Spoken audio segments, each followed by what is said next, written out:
بسم اللہ الرحمن الرحیم۔ السلام علیکم ڈیئر اسٹوڈنٹس، امید کرتا ہوں آپ ٹھیک ٹھاک ہوں گے اور آپ لوگوں کی زندگی اچھی اور خوبصورت طریقے سے گزر رہی ہوگی، اور اللہ تعالیٰ آپ سب کو خوش رکھیں اور اللہ تعالیٰ آپ سب کا حامی و ناصر ہو۔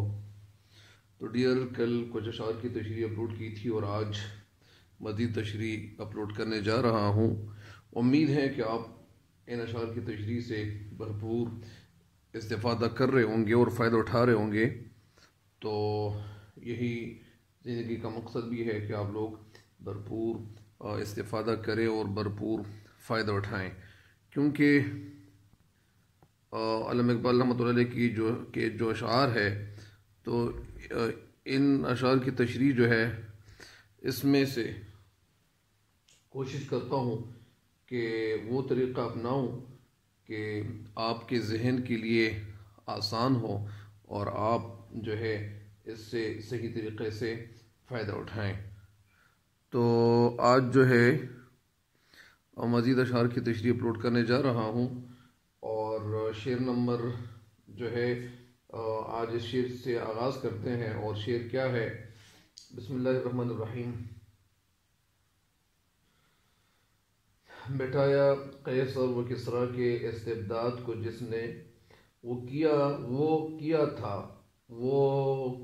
تھا زور حیدر رضی اللہ تعالی عنہ، فقری بوذر رضی اللہ تعالی عنہ، صدقی سلمانی رضی اللہ تعالی عنہ۔ یہ تین صحابہ کرام رضی اللہ تعالی عنہم اجمعین ہیں، اور ان کے حوالے سے یہ جو شعر ہے قلم بند کیا گیا ہے۔ عمومی طور پر، عام طور پر وہ شعر جس میں کسی تاریخی واقعہ کا ذکر ہو، اور اس میں کسی تاریخی واقعے کا ذکر ہو، یا اس طرح کسی شخصیت کا ذکر ہو، تو اس شعر کو پھر کیا کہتے ہیں؟ اس شعر کو پھر صنعتی تلمیح کہتے ہیں۔ تلمیح، تو یہ صنعت تلمیح پہ مشتمل یہ شعر ہے، اور کہتے ہیں کہ مٹایا مطلب مٹا دیا، ختم کر لیا، جس کو انگلش میں ایریڈیکیٹ میرے خیال میں کہتے ہیں۔ تو مٹایا قیصر و کسریٰ کے استبداد کے معنی ظلم و ستم کو جس نے، مٹایا قیصر و کسریٰ کے استبداد کو جس نے، یعنی جس نے قیصر و کسریٰ کے ظلم و ستم کو ملیامٹ کر دیا، ختم کر ڈالا۔ ختم کیوں کر ڈالا؟ ختم اس لیے کر ڈالا کہ وہ لوگ جو تھے وہ مسلمانوں پہ ظلم و ستم کر رہے تھے، تو اسی ظلم و ستم سے بچانے کے لیے، تاکہ یہ اپنا ظلم و ستم مزید جاری نہ رکھ سکیں، تو اسی وجہ سے شاعر کہتے ہیں کہ مٹایا قیصر و کسریٰ کے استبداد کو جس نے قیصر و کسریٰ کے ظلم و ستم کو خاک کر دیا، ملا دیا، مٹا دیا۔ قیصر کون تھا اور کسریٰ کون تھا؟ قیصر جو ہے ایران کے بادشاہ کا لقب، اور کسریٰ جو ہے تو یہ دوسرا جو لقب ہے، تو ایک ایران کا بادشاہ ہے اور دوسرا، اچھا، تو ظلم و ستم کو یعنی جس نے مٹا دیا۔ تو جس طرح مٹایا قیصر و کسریٰ کے استبداد کو جس نے، قیصر و کسریٰ کے استبداد کو جس نے، تو کسریٰ جو ہے یہ ایران کے بادشاہ، اور وہ جو دوسرے ہیں قیصر، تو قیصر جو ہے وہ روم کے بادشاہ کا لقب، اور کسریٰ جو ہے یہ ایران کے بادشاہوں کا لقب ہے۔ تو یہ بادشاہوں کا لقب استعمال کیا جاتا ہے۔ تو اسی طرح قیصر و کسریٰ کے استبداد کو جس نے، وہ کیا تھا، یعنی وہ کون تھے؟ وہ کیا تھا، یعنی وہ کیا تھا، وہ کون تھے؟ یا وہ کیا لوگ تھے، وہ کیا کرتے تھے، تو وہ جو تھا وہ کون تھے؟ زور حیدر رضی اللہ تعالیٰ عنہ، حضرت علی رضی اللہ تعالیٰ عنہ۔ اس کی نسل کی طرف بڑھتے ہیں کہ اس کی نسل کس طرح ہونی چاہیے۔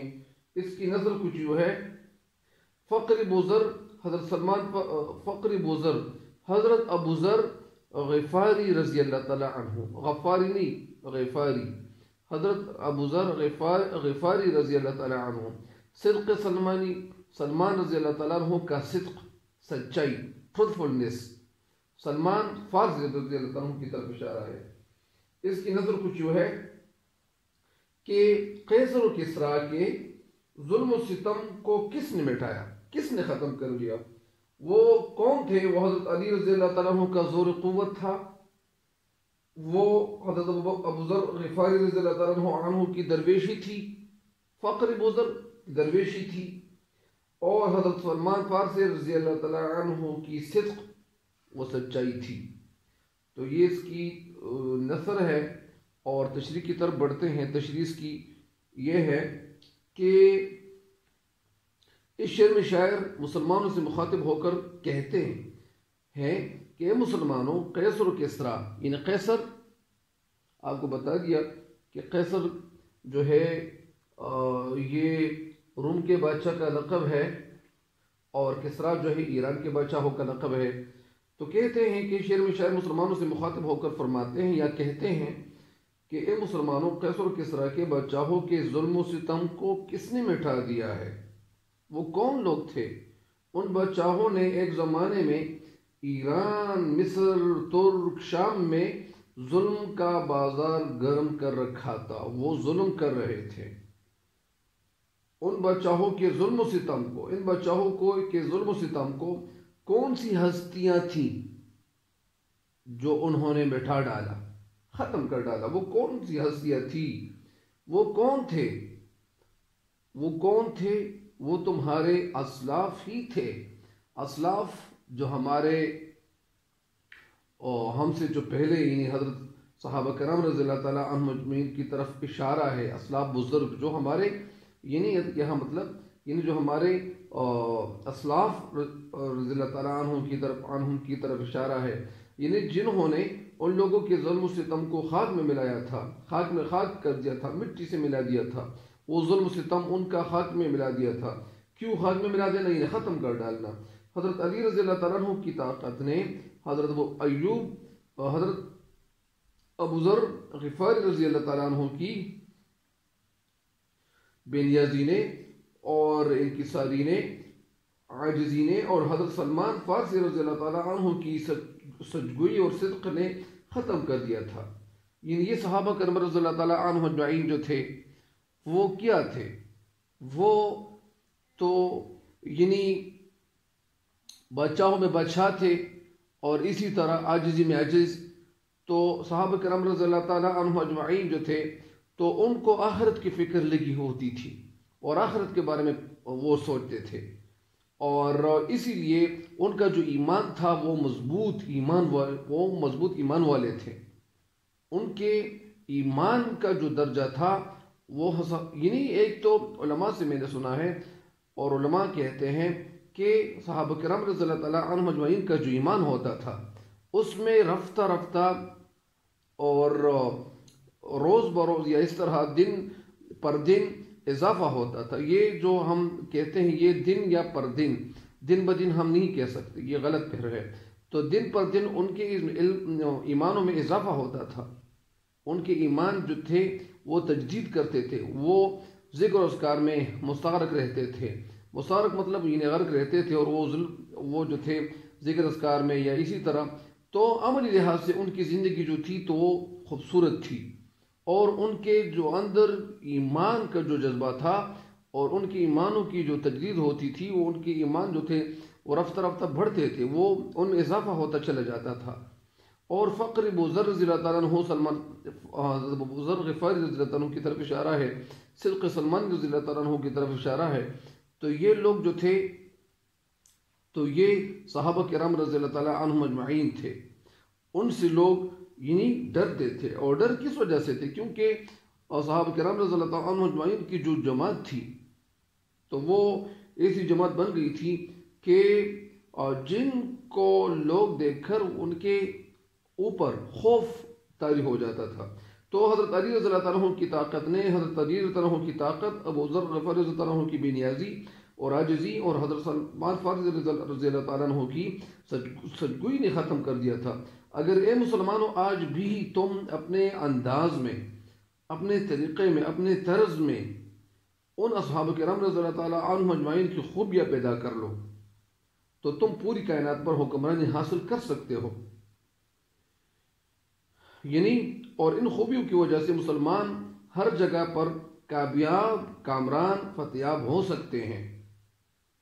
تو یہ اس طرح ہو سکتا ہے جس طرح علامہ اقبال رحمۃ اللہ علیہ کا ایک شعر ہے، کہتے ہیں کہ نہیں ہے نا امید اقبال اپنی کشتی ویرا سے، نہیں ہے نا امید اقبال، نہیں ہے واحد ہے اقبال اپنی کشتی ویرا سے. کشت کھیت کو کہتے ہیں، ویران کھیت، چھٹیل میدان. یعنی میں اپنے اس کھیت سے میں نا امید نہیں ہوں.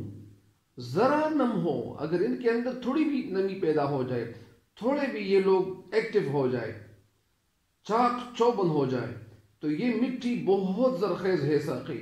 یہ لفظ جو ہے بہت ہے، بڑی جو ہے وہ غلط ہے، کیونکہ میں نے اپنے استاذ محترم پروفیسر ڈاکٹر فقیر رحان فقری سے میں نے دریافت کیا کہ سر یہ جو شعر ہے یہ لوگ بڑی زرخیز ہے ساقی پڑھتے ہیں، تو کیا یہ صحیح ہے؟ تو انہوں نے بتا دیا کہ جہاں تک میرا علم ہے تو یہ جو ہے یہ لفظ یہ بہت ہے، اور یہ لوگوں نے اس میں تجدید کر کے اور رد و بدل کر کے یہ لوگ جو ہے پڑھتے ہیں. تو اس لیے ان کے دیوان میں بھی، دیوان اشعار کی کتاب کو دیوان کہتے ہیں، تو وہ کہہ رہے تھے کہ ان کے دیوان میں بھی اس طرح یہ لفظ جو ہے بہت ہے، اور میں نے بھی یہ دیکھا تھا اور میرے ذہن میں بھی یہی ہے کہ یہ بہت ہے. تو انہوں نے پھر بتا دیا تھا اور عرض کر چکے تھے کہ یہ لفظ جو ہے یہ بہت ہے کہ نہیں ہے نا امید اقبال اپنی کشتی ویرا سے، ذرا نم ہو تو یہ مٹی یا مٹی دونوں پڑھ سکتے ہو، ذرا نم ہو تو یہ مٹی بہت زرخیز ہے ساقی. زرخیز فرٹیلیٹی اس کے اندر زیادہ ہے، اور یہ جو مٹی ہے، مٹی سے بنی ہوئی انسان ہے، ان کے اندر بہت کچھ ہے، ان کے اندر قابلیت چھپی ہوئی ہے، اسرار و رموز ان کے اندر چھپے ہوئے ہیں. لیکن اس قابلیت کو باہر نکالنے کے لیے کرنا کیا پڑے گا؟ مسلمانوں کو جدید تعلیم حاصل کرنی چاہیے تاکہ وہ کتابیں پڑھیں اور کتابوں کے ساتھ اپنی دوستی برقرار رکھنا شروع کرے، تب یہ لوگ جو ہے وہ بہت کچھ ہے. تو اسی طرح علامہ اقبال رحمۃ اللہ فرماتے ہیں، کہتے ہیں کہ میں ان مسلمانوں سے، اپنے نوجوانوں سے ناامید نہیں ہوں. اگر یہ لوگ تھوڑے سی بھی ایکٹیو ہو جائے، چاق چوبند ہو جائے، اور اپنے آپ کی جو ہے وہ اپنے اندر جو ہے وہ ایک جذبہ پیدا کر لے، تو یہ لوگ بہت کچھ بن سکتے ہیں. اس شعر کی تشریح مجھے امید ہے کہ آپ سمجھ گئے ہوں گے. ایک شعر کی تشریح کی طرف بڑھتے ہیں. ہوئے احرار ملت جادے پیما کس تجمل سے. ہوئے احرار آزاد بھی کہہ سکتے ہیں، مراد آزاد بھی، حر آزادی کو کہتے ہیں. ملت یعنی یہاں معنی کیا ہے؟ ملت کے مجاہدین، مراد احرار ملت سے اشارہ ترک کی طرف ہے. یعنی ترک لوگوں نے کیا کیا تھا؟ انہوں نے آزادی حاصل کی تھی. یعنی ہوئے احرار ملت، یعنی احرار ملت ترک قوم جو ہے وہ آزاد ہوئے. جادے پیما کا مطلب کیا ہے؟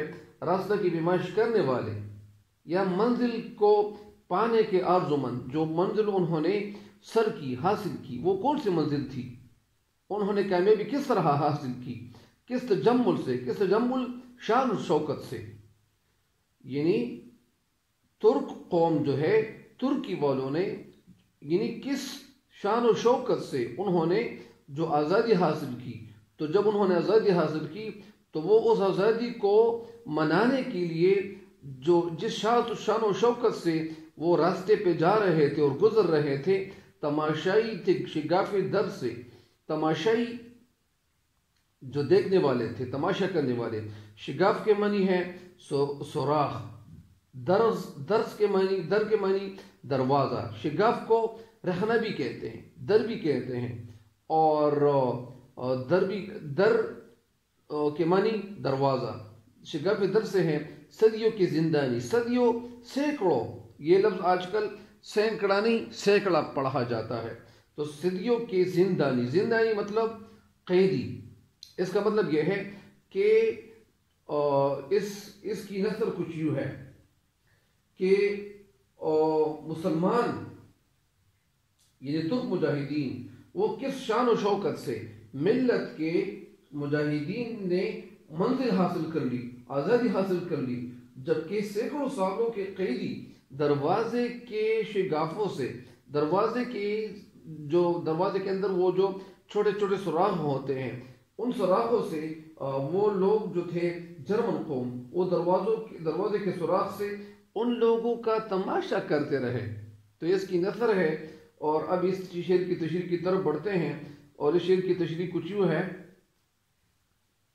یہ ایک دفعہ پھر بتاتا ہوں کہ حرام احرار، یہ تو آپ سمجھ گئے ہوں گے کہ احرار کے معنی یعنی آزاد، اور ملت مطلب یعنی ان کے آپس میں جو یونٹی آئی تھی، تو یونٹی وہ یونٹ تھے، تو اس وجہ سے انہوں نے جو آزادی حاصل کی تھی، اسی آزادی کو جب وہ منا رہے تھے، شان و شوکت سے جب وہ منا رہے تھے، تو وہ جرمن قوم جو تھے، وہ جو صدیوں سے وہ، یا اسی طرح اور اقوام بھی مراد لے سکتے ہیں، تو وہ لوگ جو تھے، تو وہ ان کو جو قید خانہ تھا، قید خانوں کے سوراخوں سے وہ ان لوگوں کی طرف دیکھ رہے تھے، اور ان کے دلوں میں ایک جذبہ پیدا ہو رہا تھا کہ کیوں نہ ہم بھی اگر آزاد ہوتے اور اسی طرح یہ آزادی اس طرح منا دیتے۔ بہرحال اس شعر کی تشریح کی طرف بڑھتے ہیں، شاید اس شعر میں کہتے ہیں کہ دیکھو، یا اسی طرح اس شعر کی تو نثر بتا چکا ہوں، شعر میں کہتے ہیں کہ دیکھو ملت کے بہادر اور احرار آزاد لوگ کس شان و شوکت سے نکلے ہیں، کس ڈھنگ سے نکلے ہیں، کس طریقے سے اور کس طرز سے وہ نکلے ہیں، اور کس طریقے سے وہ نکلے ہیں اور گزر اور جا رہے ہیں۔ جو لوگ صدیوں سے غلامی کی زنجیروں میں جکڑے آتے ہیں، جکڑے مطلب جو پھنسے ہوئے چلے آتے ہیں، وہ دروازے کے شگاف سوراخوں سے انہیں دیکھ رہے تھے۔ احرار ملت سے مراد اشارہ یا مراد ترکوں کی طرف ہے، ترکی والے جو ہے ان کی طرف اشارہ ہے۔ انہوں نے کیا کیا تھا؟ انہوں نے آزادی حاصل کی تھی، محنت کی تھی، اگر وہ محنت نہ کرتے، عمل نہ کرتے، اور وہ بیٹھے رہتے، پاؤں پہ پاؤں رکھے بیٹھے رہتے اور کچھ نہ کرتے، تو وہ نہ کرنے والا، عمل نہ کرنے والا، اور کو تو جب محنت نہیں کرتے تو محنت کا صلہ کہاں سے ملے گا؟ تو انہوں نے محنت کی، ہمت کی، اور اسی طرح ایک شعر ہے کہ ہمت کر انسان تو کیا ہو نہیں سکتا۔ تو اسی طرح یہ صدیوں کی زندانی سے مراد یہاں غالباً وہ قومیں بھی ہے جو مدت دراز سے، پرانے دور سے وہ محکوم، یعنی جو کسی اور کے قبضے میں، یعنی وہ چلی آتی ہے۔ شعر کہتے ہیں کہ ملت کے مجاہدین یعنی ترکوں نے، شاعر کہتے ہیں کہ ملت کے مجاہدین یعنی ترکوں نے تلوار اور جد و جہد کے ذریعے سے اپنے لیے وطن حاصل کیا، جد و جہد کے ذریعے سے یعنی تلوار کے ذریعے سے انہوں نے اپنے لیے وطن حاصل کیا، جبکہ اس کے مقابلے میں وہ قومیں جنہوں نے کبھی عزم ہمت کا سہارا نہیں لیا، وہ سینکڑوں سالوں سے اسی طرح قیدیوں جیسی زندگی گزارنے پر مجبور ہے۔ یعنی وہ سینکڑوں سالوں سے، یعنی جنہوں نے کبھی عزم و ہمت کا سہارا نہیں لیا، تو عزم و ہمت کا مطلب یہ ہے کہ انہوں نے کبھی عزم سے کام نہیں لیا، انہوں نے کبھی ارادہ نہیں کیا، انہوں نے ہمت سے کام نہیں لیا، تو وہ سہارا نہیں لیا، ان کا سہارا کیسے بنتا؟ وہ سہارا ان کا کیا بنتا؟ وہ سینکڑوں سالوں سے اسی طرح قیدیوں جیسی زندگی گزارنے پر مجبور ہے۔ یعنی زندگی گزارنے پر مجبور اس لیے ہے کہ انہوں نے محنت نہیں کی تھی، تو ان کو کامیابی کہاں سے ملتی؟ وہ بس قیدخانے کے دروازے کی سوراخ سے بہادروں کا تماشا کرتے رہے ہیں۔ یعنی وہ لوگ صرف تماشا ہی کرنے والے تھے، اور تماشا اس لیے کر رہے تھے کہ کامیابی تو دوسرے لوگوں نے حاصل کی تھی۔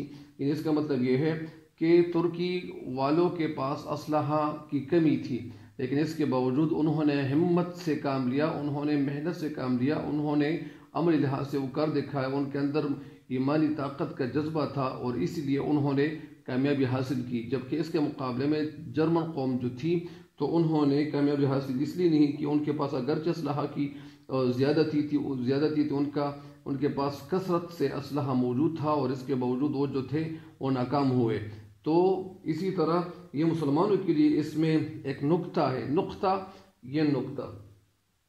نقطہ کے معنی اہم بات، پتے کی بات، اور نقطہ کی جو جمع ہے وہ نکات ہے، نکات بالکل غلط ہے، تو نکات اس کی جمع ہے اور اس کے معنی ہے اہم بات۔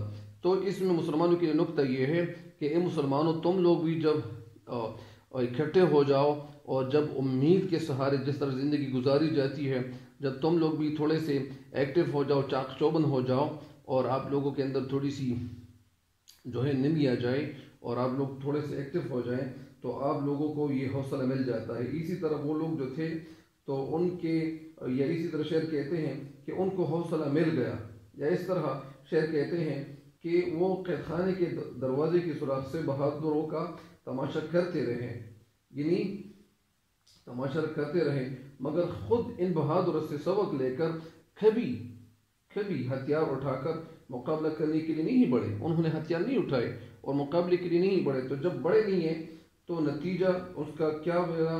اس کا نتیجہ یہ ملا کہ وہ غلامی جو تھی ان کی قسمت بنی، ان کا مقدر بنی۔ شعر بتانا یہ چاہتے ہیں کہ بہادر اور عمل یعنی بے عمل قومیں ہی، یعنی بہادر اور جو عملی لحاظ سے کچھ کرتے ہیں یہ قومیں ہی دنیا میں کامیاب ہوتی ہیں، سرخرو ہوتی ہے۔ اسی طرح ایک شعر ہے کہ رنگ لاتی ہے حنا پتھر پہ پس جانے کے بعد، رنگ لاتی ہے حنا پتھر پہ پس جانے کے بعد، سرخرو ہوتا ہے انسان ٹھوکرے کھانے کے بعد۔ ایک دفعہ پھر سن لے کہ رنگ لاتی ہے حنا پتھر پہ پس جانے کے بعد، سرخرو ہوتا ہے انسان ٹھوکرے کھانے کے بعد۔ تو اس شعر کی تشریح جو ہے وہ مکمل ہو گئی ہے، نیکسٹ اشعار کی تشریح بھی کرتا چلوں گا، لیکن بس ابھی اس وقت کے لیے بس اتنا ہی کافی ہے۔ مجھے امید ہے کہ آپ لوگ ان اشعار کی تشریح سمجھ گئے ہوں گے، اور بس میرے اس چینل پہ ہر نئے آنے والے وہ میرے اس چینل کو ضرور سبسکرائب کریں تاکہ ان کو میری ہر نئی آنے والی ویڈیو جو ہے وہ بر وقت پہنچتی رہے اور اس سے استفادہ کرتے رہے۔ والسلام۔